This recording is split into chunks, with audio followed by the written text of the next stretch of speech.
सभी लोगों को बहुत बहुत बधाई हो। देश के युवाओं ने एक अहंकारी सरकार को झुका दिया और धर्मेंद्र प्रधान जी को इस्तीफा देना पड़ा जनता के सामने। अब मेरी प्रधानमंत्री जी से निवेदन है कि लगे हाथों E20 का भी मामला सॉल्व कर दो। लोग बहुत ज़्यादा परेशान हैं, लोगों की गाड़ियां खराब हो रही हैं, माइलेज खराब हो रही है।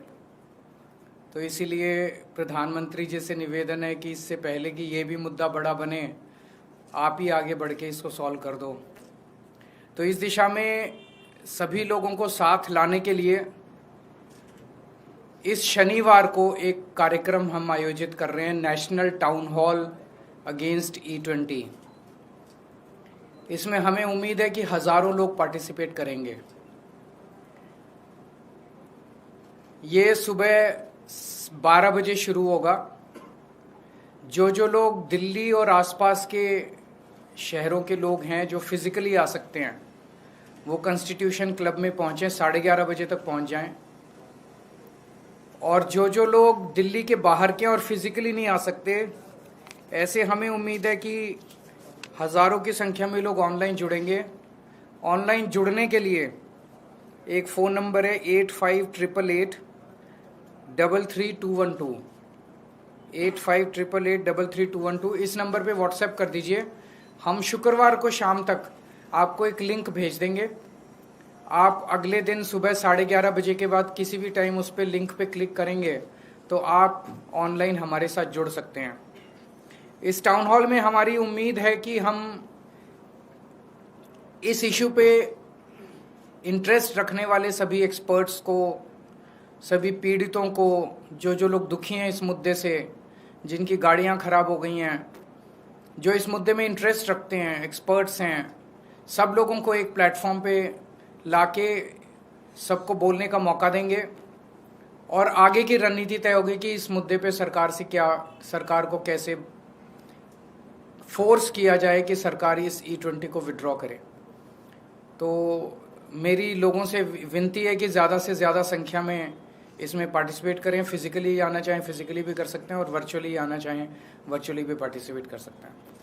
अगर आपका कोई प्रश्न है तो आप बता सकते हैं। सर, आपने कहा कि इससे पहले कि यह मुद्दा बड़ा बने, सरकार से अपील की, क्या आप लोग नेशन वाइड इसको लेकर प्रोटेस्ट की? सब कुछ करेंगे। अभी ये शुरुआत है, बीच में हो गया था। आपको याद होगा मैंने एक ऑनलाइन पिटीशन भी शुरू की थी प्रधानमंत्री के नाम। उसमें 2 लाख से ज़्यादा चिट्ठियाँ आ चुकी हैं, जिसको लेके अगले हफ्ते में प्रधानमंत्री के घर भी जाऊंगा, लेकिन वो इसके बाद, शनिवार के बाद। तो अभी शनिवार को इसमें ज़्यादा से ज़्यादा लोग पार्टिसिपेट करें। सर, अभी जो सरकार की तरफ से आश्वासन दिया गया था छात्रों पे कार्रवाई नहीं होगी, बिहार, पश्चिम बंगाल, कई राज्यों में पुलिस एक्शन दिख रहा है, वो सही नहीं है। इस तरह से अपने ही लोगों के ऊपर इस तरह से एक्शन लेना सही नहीं है।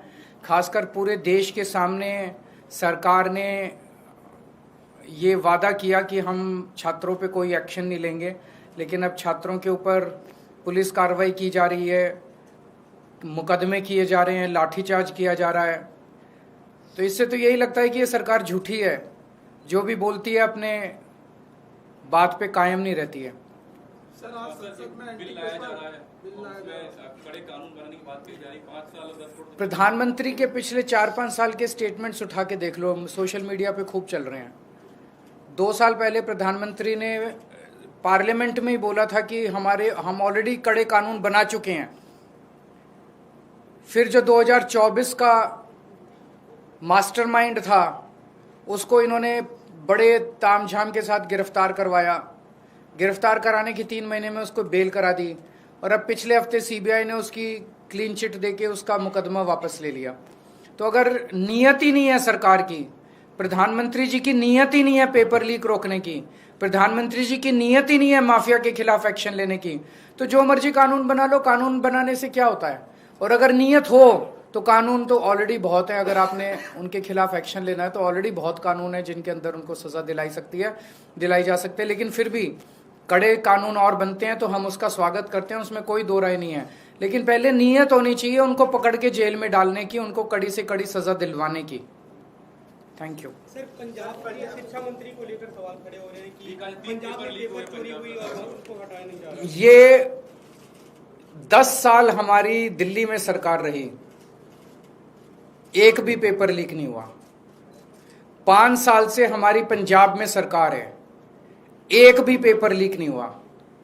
ये बात इनको चुभ रही है बहुत बुरी तरह से, और ये देश के सारे देश के सामने है कि भारतीय जनता पार्टी के हर राज्य के अंदर पेपर लीक हो रहे हैं, और आम आदमी पार्टी की 2 राज्यों में सरकार बनी, एक भी पेपर लीक नहीं हुआ।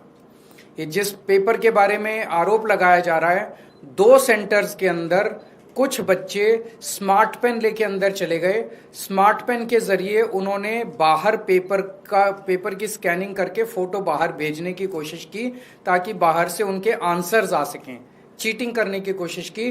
वो 10-12 बच्चे जो भी थे वो उसी टाइम वहीं पकड़े गए, कोई पेपर लीक नहीं हुआ है। तो ये झूठा आरोप लगा रहे हैं पेपर लीक हो गया, पेपर लीक हो गया, क्योंकि इनके पास कुछ कहने को नहीं है।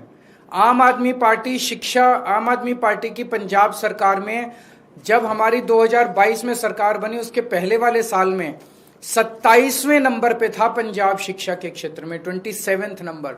आज नंबर 1 आ गया केरला को पीछे छोड़ के। तो जो शानदार काम शिक्षा के क्षेत्र में हुआ है उसको कलंकित, उसके ऊपर गलत वो आरोप लगाने की कोशिश की जा रही है। पंजाब से जुड़े एक और सवाल है, संगरूर में बीजेपी ऑफिस पर पेट्रोल बम से हमला हुआ है, ये खबर सामने आई है। वो लोकल लेवल पे देख रहे होंगे, मुझे इसका खास आइडिया नहीं है।